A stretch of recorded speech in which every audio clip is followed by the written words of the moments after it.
నమస్కారం. మీరు house broker Kanakaiah కదండి? అవును. నిమజ్జనం చేసే వినాయకుల్లో మిమ్మల్ని ఇలా మోసుకెళ్తున్నారేంటి? ఏం లేదయ్యా, అవతల అర్జెంట్గా వెళ్ళాలి, ఆటోలో వెళ్దాం అనుకున్నాను. మా ఫ్రెండ్స్ కదా వీళ్ళు. నీకెందుకు వెళ్ళి జాగ్రత్త జాగ్రత్త పట్టుకోండి రా. హాయ్ చిన్న బ్రోకర్ గారిని తీసుకొచ్చినాం. ముందు కిందకి దింపండి. దింపరా. థ్యాంక్స్ బాబు. సరే కానీ ఇల్లు నాకు అద్దెకి చెల్లేటప్పుడు ఏం చెప్పాలో? వెళ్ళొస్తారని చెప్పి వెళ్ళానండి. ఏయ్, పై పోర్షన్ వేరే వాళ్ళకి అద్దెకిస్తే నాకు అది తగ్గుద్దని చెప్పావా లేదా? నీ గురించి తెలిసిన వాళ్ళు ఎప్పుడు కొడతావో ఎప్పుడు తిడతావో తెలియక తెలియని వాళ్ళు కూడా తెలుసుకొని రానంటున్నారు బాబు.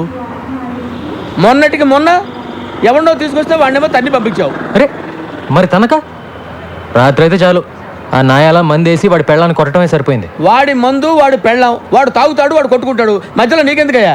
వాడినేమో తన్ని పంపించావు, వెళ్ళినోడు వాడు తిరిగి రాలేదు. వాడు ఆవిడేమో మా ఇంట్లో తెచ్చేసింది, ఆవిడ మేపలేక చేస్తున్నాను నేను.